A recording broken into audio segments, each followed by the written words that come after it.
بسم اللہ الرحمن الرحیم۔ ناظرین، سندھ اسمبلی میں 10 فروری 2026 کو جو کچھ ہوا ہے اسے بتاتے ہوئے ہمیں انتہائی افسوس بھی ہے، تکلیف بھی ہے اور شرمندگی بھی ہے۔ ہندو کمیونٹی سے تعلق رکھنے والے رکن سندھ اسمبلی انیل کمار نے ایک قرارداد پیش کی۔ یہ کوئی قانون کے لیے نہیں تھی۔ اس میں مطالبہ کیا کہ سندھ میں شراب خانوں کے تمام لائسنس منسوخ کر کے شراب پر مکمل پابندی لگا دی جائے۔ صوبے بھر میں شراب فروخت کرنے کے تمام لائسنس کو منسوخ کیا جائے اور فوری طور پر شراب کی خرید و فروخت پر مکمل پابندی عائد کی جائے۔ سر آئی اپوز اٹ۔ یہ ان کی اپنی رائے ہو سکتی ہے، آج تھوڑے جذباتی ہیں یہ میرے دوست۔ بات یہ ہے کہ بہت بڑا طبقہ جو ہے وہ محروم ہو جائے گا۔ یہ سننے کے بعد آپ یہ بتائیے، یہ اللہ اور رسول کے حکم کا مذاق اڑانا نہیں تو اور کیا ہے؟ سر آئی اپوز اٹ۔ بہت بڑا طبقہ جو ہے وہ محروم ہو جائے گا۔ اقلیتی رکن انیل کمار نے میڈیا سے بات کرتے ہوئے بتایا کہ اقلیت کے نام پر سندھ میں شراب کے اسٹور کھلے ہیں۔ شراب ایک معاشرتی برائی ہے، تمام مذاہب میں اس کی ممانعت ہے۔ انہوں نے کہا کہ کراچی میں شراب کی خرید و فروخت کا تمام کاروبار غیر قانونی ہے۔ شراب کی فروخت کے نام پر اقلیتوں کو بدنام کیا جا رہا ہے۔ پھر انہوں نے کہا کہ عوام کے لیے میں یہ بھی بتانا چاہتا ہوں کہ کراچی میں چھوٹے بڑے 57 مندر ہیں، لیکن کراچی میں شراب کے کتنے اسٹور ہیں؟ 80 اسٹور ہیں۔ اچھا، یہ وائن اسٹور صرف مذہبی تہوار پر شراب فروخت کر سکتے ہیں، لیکن ہو کیا رہا ہے؟ ان پر خرید و فروخت 365 روز جاری رہتی ہے۔ یہ پہلی بار نہیں ہوا جب غیر مسلم ارکان اسمبلی نے شراب پر پابندی کا مطالبہ کیا ہو۔ نون لیگ کے دور حکومت میں ہندو کونسل کے چیف پیٹرن رکن قومی اسمبلی رمیش کمار ونکوانی نے بھی قومی اسمبلی میں ایسی ہی قرارداد پیش کی تھی، جسے نام نہاد مسلمان حکمران جماعت نے مسترد کر دیا تھا۔ اس کے بعد ریاست مدینہ کی طرز پر حکومت قائم کرنے کا دعویٰ کرنے والی جماعت پاکستان تحریک انصاف کے دور میں بھی دوبارہ رمیش کمار نے قرارداد پیش کی، لیکن ایک بار پھر اس قرارداد کو اسمبلی سے ناکامی ہوئی اور وہ مسترد ہو گئی۔ چاہے پاک قرآن شریف ہو، چاہے بھگوت گیتا ہو، چاہے گرو گرنتھ صاحب ہو، جب تینوں مذہبی کتابوں میں اگر اس کی بائبل میں بھی اس کی منع ہے تو کیوں ریلیجس کے نام پہ یہ دیا جاتا ہے کہ ہمارے تہواروں کے اوپر استعمال کیا جائے، جبکہ ہمارے تہواروں کے اوپر بھی اس کی شراب کی ممنوعیت ہے کہ وہ شراب نہیں چلنا چاہیے۔ وہ تمام اراکین جو اس کے حق میں ہیں ہاں کہیں، جو اس کی مخالفت میں ہیں نہیں کہیں۔ اکثریت کا جواب نہیں میں ہے، لہذا بل پیش کرنے کی اجازت نہیں دی جاتی۔ یہ سب کچھ جو ہو رہا ہے، جس طرح کے معاملات چل رہے ہیں اور پاکستان میں جس طرح کے سیکولرائزیشن ہے، آئیے اس مسئلے کو سمجھتے ہیں کہ آخر کہانی کیا ہے۔ ہمارے حکمران اگرچہ ناموں سے مسلمان ہونے کے باوجود وہ کسی بھی جماعت سے تعلق رکھتے ہوں، ان کی اکثریت دین سے بہت دور ہے۔ سیکولرزم لوگوں کے نام تبدیل نہیں کرتا، بلکہ ایمان اور نظریات بدل دیتا ہے۔ یہی کچھ ہمارے یہاں کی ایلیٹ کلاس کے ساتھ ہو رہا ہے، اور جو تیزی سے لا دین بلکہ دین مخالف ہو چکے ہیں۔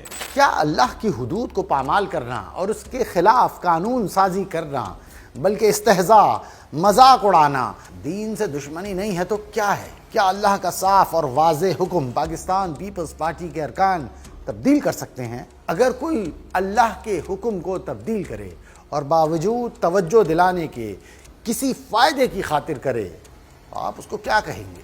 پاکستان کی اگر تینوں بڑی جماعتیں اور ان کی قیادت اور اراکین کو دیکھا جائے تو وہ اسلام مخالف رویہ اختیار کیے ہوئے ہیں، کیونکہ یہ سب کیا ہو چکے ہیں؟ یہ سب عملاً پریکٹیکلی سیکولر یعنی لا دین ہو چکے ہیں۔ یعنی سیکولرزم جو ہے وہ انسان کو لا دین بنا دیتا ہے، یعنی وہ کسی آرگنائز ریلیجن کو ایکسیپٹ نہیں کرتا ہے۔ وہ کلمہ گو تو ہیں، کلمہ تو پڑھ رہے ہیں، لیکن وہ اسلام کی حدود اور قیودات کو قبول کرنے کے لیے تیار نہیں ہے۔ ایسے ہی لوگوں کو کہا جاتا ہے لا دین۔ ان کی ان حرکتوں کو دیکھنے کے بعد معاشرے میں ان کے خلاف آواز بھی اٹھتی ہے اور ایک ایگریشن اور ایک نفرت پیدا ہوتی ہے۔ پھر یہ لوگ کہتے ہیں کہ ملک میں یہ چیز بڑھ رہی ہے، شدت پسندی بڑھ رہی ہے، وہ چیز بڑھ رہی ہے۔ ذرا سوچیں، اگر کسی مسلمان نے یہ مطالبہ کیا ہوتا تو یہ خبیث، گندی اور سیکولر سوچ رکھنے والے اقلیتوں کے پیچھے چھپ کر مخالفت کرتے ہیں. لیکن شرم کی بات یہ ہے کہ خود غیر مسلم اراکین یہ مطالبہ کرتے ہیں کہ شراب کو بند کیا جائے اور ہمارے مذہب کا نام خراب نہ کیا جائے. ہندو کمیونٹی کو اپنے مذہب کی ساکھ کی کتنی فکر ہے، لیکن آپ ان نام نہاد مسلمانوں کو دیکھیں کہ اپنے دین سے ان کو کوئی سروکار ہی نظر نہیں آتا. ہم جنس پرستی کا قانون، ٹرانسجنڈر لا، پاکستان کی 3 بڑی سیاسی جماعتوں نے ہی قومی اسمبلی سے منظور کروایا. زنا کی حدود کو غیر مؤثر کرانے میں بھی ان ساری سیکولر جماعتوں کا ہاتھ رہا ہے. چائلڈ میرج کا مغربی قانون یہی لے کر آئے ہیں اور چائلڈ یعنی بچے کی تعریف کو ہی بدل ڈالا. ڈومیسٹک وائلنس ایکٹ بنا کر خاندان کو کمزور کرنے، فحاشی اور عریانی کے ذرائع کو آسان بنانے کا کارنامہ بھی ہماری یہی اسمبلیاں انجام دے رہی ہیں. یہی نہیں بلکہ ایک آئینی ترمیم میں خود کو تمام قوانین سے ماورا قرار دینے کا کارنامہ بھی اسی اسمبلی سے ہی ہوا ہے. اب شراب جیسی لعنت کو غیر مسلموں کے نام پر قانونی جواز دے کر اسلامی معاشرے میں عام کیا جا رہا ہے. حالانکہ شراب یہ نہیں دیکھتی کہ پینے والا مسلمان ہے یا ہندو ہے، کرسچن ہے یا سکھ. یہ ہر پینے والے کی صحت، عقل، خاندان اور معاش کو برباد کر دیتی ہے. شراب کی فروخت پاکستان میں اتنی عام ہے کہ تمام غیر مسلموں پر اس کو تقسیم کر دیا جائے تو ایسا لگے گا کہ غیر مسلم بھی پانی کی جگہ شراب ہی پیتے ہیں، بلکہ ان کے بچے بھی شراب کی فیڈر ہی پی رہے ہوتے ہیں جیسے. اس سے بہت واضح ہے کہ شراب جو فروخت ہو رہی ہے پاکستان کی حدود میں، یہ مسلمانوں کے نام والے افراد ہی لے رہے ہیں اور وہی پی رہے ہیں، جن میں حکمران طبقے کی مسکراہٹ اور رویہ بتا رہا ہے کہ وہی سر فہرست ہیں.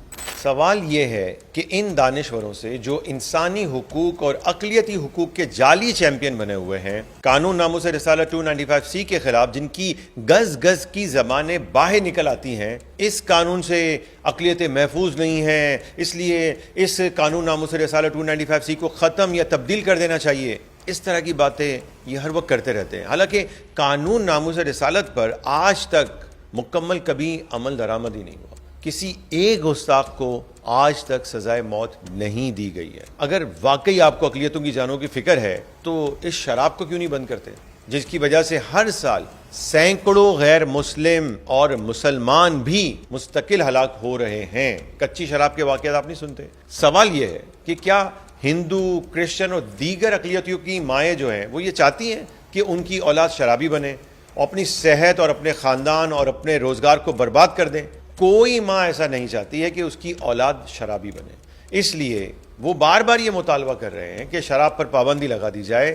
لیکن یہ ہوس پرست جن کی شراب خانوں میں پارٹنرشپس ہیں، یہ سیاستدان اور حکمران جن کے ہاسٹل سے روزانہ صبح شراب کی خالی بوتلیں کچرے میں برآمد ہوتی ہیں، جا کے پوچھیں، نیوز کو دیکھیں، وہ نہیں چاہتے کہ ان کی عیاشی کسی طرح سے بند ہو. گھریلو تشدد پر مغربی لبرل سیکولر قانون سازی کرنے والے اراکین عورت کارڈ، عورت حقوق کی بات تو کرتے رہتے ہیں، لیکن وہ یہ سب کس لیے کر رہے ہیں؟ اپنے مغربی آقاؤں کو خوش کرنے کے لیے کرتے ہیں. اور ذرا اس بے شرم شرمیلا فاروقی کی بات سنیں. وہ کہتی ہے کہ ہمارے غیر شرعی قوانین سے بغاوت کرنے والوں کے خلاف کارروائی ہونی چاہیے. یعنی آپ جو چاہے کرتے رہیں، آئین کے خلاف قوانین بناتے رہیں، شریعت کے خلاف قوانین بناتے رہیں اور ان کی جو ہے نا وہ اطاعت کی جائے. اگر اس ایوان کے اندر ایک رکن قومی اسمبلی جو خود قانون ساز ہے کھڑے ہو کے اس قانون کو چیلنج کرتے ہیں تو سر اس کی سزا کیا ہے؟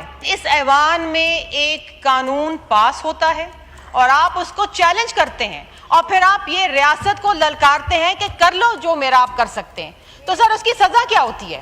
یہ سن کر کے جی یہ شرعی معاملہ ہے، یہ شرعی معاملہ نہیں ہے، یہ اسلامی معاملہ نہیں ہے. حکمرانوں کو یہ بات سمجھ لینی چاہیے کہ مسلمان اول الامر کے حکم کا پابند صرف اس وقت تک ہیں جب تک کہ وہ اللہ اور اس کے رسول کی شریعت کے دائرے میں رہیں گے. جب وہ اس طرح سے کھلم کھلا اعلانیہ اللہ رسول کی مخالفت پر اتر آئیں گے تو ان کی اطاعت نہیں کی جائے گی. یہی اللہ کے رسول کا حکم ہے، انہیں مسترد کر دیا جائے گا. یہ اسلام کی بھی تعلیم ہے اور یہی آئین کا بھی مطالبہ ہے. آپ یہ بات جا کے معلوم کر لیں، شراب پینے والے 95% افراد ایسے ہوتے ہیں جو گھروں میں گھریلو تشدد کرتے ہیں. اگر آپ خواتین کو گھریلو تشدد سے بچانا چاہتے ہیں، یہ جو ڈومیسٹک وائلنس کے مغربی ایکٹ بنا چکے نا, اور جنہوں نے جا کر ایسی ایسی شکیں اس میں شامل کی ہیں جن کا ہماری معاشرت, ہمارے دین سے کوئی تعلق نہیں ہے, وہ یہ اگر واقعی چاہتے ہیں کہ گھریلو تشدد ختم ہو تو شراب پر پابندی کیوں نہیں لگاتے؟ وہ کیوں ایسا کچھ نہیں کرتے؟ اس لیے کہ وہ صرف عورت کارڈ کھیل رہے ہیں, وہ صرف ویسٹ کی طرف سے جو آرڈرز آتے ہیں ان کو پورا کرنا جانتے ہیں. اب ذرا اس بے دین اور سیکولر لبرل شخص کو دیکھیں. یہ ہے فواد چودھری, جو جنرل مشرف کی حکومت میں بھی ترجمان تھا, جو پیپلز پارٹی کا بھی ترجمان بنا, اور پھر عمران خان کے نام نہاد ریاست مدینہ پروجیکٹ کا بھی وہ ترجمان ہے. رمیش کمار ونکوانی, جو کہ ہندو کونسل کے پیٹرون ان چیف تھے, انہوں نے باقاعدہ رکن اسمبلی ہونے کی حالت میں, جس وقت وہ رکن اسمبلی تھے, انہوں نے 2 مرتبہ نون لیگ کے دور حکومت میں بھی اور پی ٹی آئی کے دور حکومت میں بھی شراب پر پابندی کا مطالبہ کیا تھا, اور یہ شخص ان کی مخالفت کر رہا تھا. یعنی ایک ہندو رکن اسمبلی کی مخالفت کون کر رہا ہے؟ یہ فواد چودھری. کیا کہا تھا جیو کے پروگرام میں, ذرا خود سنیں. یہ کیا بات ہے؟ کئی نان مسلم ہوں گے کہ جن کی جو کہتے ہوں گے کہ نہیں ہونا چاہیے. پرابلم یہ ہے کہ کل یہ ہم کر دیں, اس کے بعد اگلا مطالبہ آ جائے گا کہ اپنے گھروں سے نہ نکلیں. سستی شہرت کے لیے اس طرح کی باتیں جو ہے وہ کرتے ہیں. رمیش کمار صاحب نے سستی شہرت کے لیے اور کیا اس میں, اور کیا ہے اس میں رکھا ہوا, اور اس میں کیا ہے, کتنا جو ہے اپنا جو یہاں پہ قانون کے اوپر یا کرنے سے کیا ہو جائے گا؟ جس نے پینی ہے وہ پیتا رہے گا. شراب کی اجازت بھی تو نہیں دے سکتے. کیوں نہیں دے سکتے؟ یو اے ای نے کیوں دی ہوئی ہے, ترکی نے کیوں دی ہے؟ جس نے پینا ہے پیے, جس نے نہیں پینی نہ پیے. ان کی باتوں سے اندازہ لگائیں انہیں شریعت سے, اللہ اور اس کے رسول کے قانون سے کتنی زیادہ نفرت ہے, کتنا خوف آتا ہے, کتنا ڈرتے ہیں.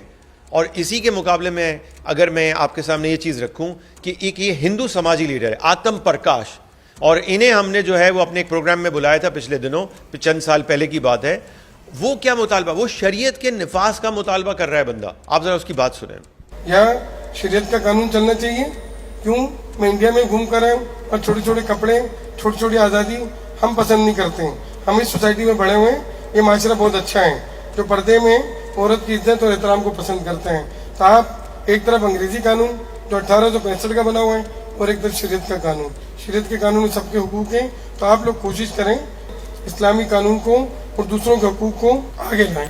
اچھا, پھر دوسری جانب دیکھیں کہ حکومت شراب کی وجہ سے بیماریوں کا علاج کرنے پر ہمارے ٹیکس کے پیسوں کو خرچ کرنے کے لیے بھرپور تیار ہوتی ہے, ہاسپٹلز بنائیں گے. لیکن بھائی جو بیماریوں کی جڑ ہے شراب, اسے بند کیوں نہیں کرنا چاہتے؟ اور یہی بات میں نے عمران خان کے دور حکومت میں کی تھی کہ وہ کینسر ہاسپٹل بنانے کے لیے تو مارے پھر رہے ہیں, چندہ کر رہے ہیں, لیکن اس ایکٹ کو ختم نہیں کر رہے. جو شراب پر پابندی لگائی جا سکتی وہ نہیں لگا رہے. وہ آسانی سے کام ہو سکتا ہے.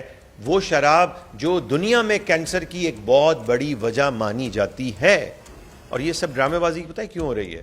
یہ سب ڈیموکریسی کا نظام ہے جسے ہم کیا کہتے ہیں, جمہوریت کہتے ہیں, اور جس کی تقدیس کے نغمے گائے جاتے ہیں. یہ سراسر جھوٹ اور دھوکہ ہے. کہاں ہیں وہ لوگ جو کہتے ہیں کہ پاکستان کا آئین اسلامی ہے؟ کہاں ہیں وہ لوگ جو کہتے ہیں کہ یہ پارلیمنٹ اسلامی ہے, اللہ کو حاکمیت اعلیٰ حاصل ہے؟ اب یہ جب صورتحال ساری جب دیکھیں گے, ایک اسلام اور دین سے محبت کرنے والا شخص یہ جب سے ساری چیزیں دیکھے گا, کس طرح سے مذاق اڑا رہے ہیں, کیسے وہ ہنس رہے ہیں, تو آپ مجھے بتائیں کہ اس کے جذبات کیا ہوں گے. تو ہمیں تو اس پارلیمنٹ میں اللہ اور اس کے رسول کی حکم کی کوئی قدر و قیمت نظر نہیں آ رہی. کیا ہم مطلب اندھے ہو جائیں؟ یہ چیزیں سب سوشل میڈیا پر, ہمارے نیشنل میڈیا کے اوپر اویلیبل ہیں, یہ سب نظر آ رہا ہے. تو کیا کریں, آنکھیں بند کر لیں؟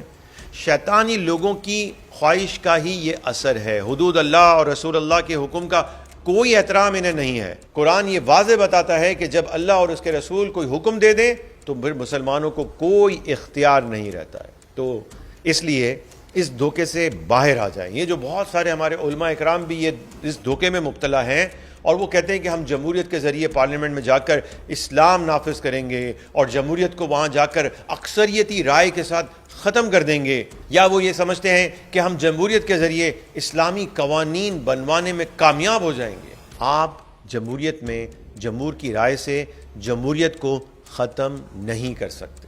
اس کی اجازت جمہوریت نہیں دیتی ہے, عالمی اسٹیبلشمنٹ نہیں دیتی ہے. جب بھی دنیا میں کسی نے کوشش کی ہے اسے ختم کر دیا گیا ہے. آپ اخوان المسلمین کو دیکھیں, انہوں نے مصر میں 1 سال میں 3 الیکشن جیتے, لیکن جیسے ہی انہوں نے اسلام کو نافذ کرنے کی کوشش کی انہیں مٹا کر رکھ دیا گیا. اسی طرح الجزائر کو دیکھ لیں, مراکش کو دیکھ لیں, ترکیہ کو دیکھ لیں. اردوان صاحب جو ہے وہ مسجد کھلوانے, اسکارف اور چند اسلامی ڈراموں سے زیادہ کچھ نہیں کرا سکے. جمہوریت میں خدا کا حکم مان کر آپ قانون سازی نہیں کر سکتے ہیں۔ ناظرین، ایک اور پہلو کی جانب ذرا توجہ کریں۔ آپ نے اس اسمبلی کی کارروائی کے سب سے ہولناک پہلو کو تو نوٹ ہی نہیں کیا ہوگا۔ سب لوگ شور مچا رہے ہیں کہ حکومت نے شراب فروخت کے خلاف قرارداد منظور نہیں ہونے دی۔ مگر کیا واقعی ایسا ہوا ہے؟ جی، اب ہم آپ کو دوبارہ بتا رہے ہیں، اس ڈیموکریسی میں اللہ اس کے رسول صلی اللہ علیہ وسلم، قرآن و حدیث، شریعت مطہرہ پر کیسے چند سیکنڈوں میں چھلانگ لگا لی جاتی، کسی کے ماتھے پر بل نہیں آتا، سب کچھ ریکارڈ ہوتا ہے، سب کچھ سامنے ہوتا ہے، مگر کوئی ایک لفظ منہ سے نہیں نکالتا۔ ہم شروع میں بتا چکے ہیں کہ یہ صرف قرارداد تھی، یہ کوئی قانون سازی نہیں تھی۔ جب یہ قرارداد پیش ہوئی، وزیر داخلہ نے اس کی مخالفت میں مسکراتے ہنستے ہوئے عجیب شرمناک دلیل پیش کی۔ اس کے بعد طریقہ یہ ہوتا ہے کہ اسپیکر یہ قرارداد ایوان میں پیش کرتا ہے اور اس کی منظوری کا فیصلہ وہاں کی اکثریت پر ہوتا ہے۔ اسپیکر نے جب ایوان سے پوچھا کہ جو لوگ اس قرارداد کے حق میں ہیں، یعنی شراب کی فروخت پر پابندی لگا دی جائے، تو ایوان نے کیا کہا؟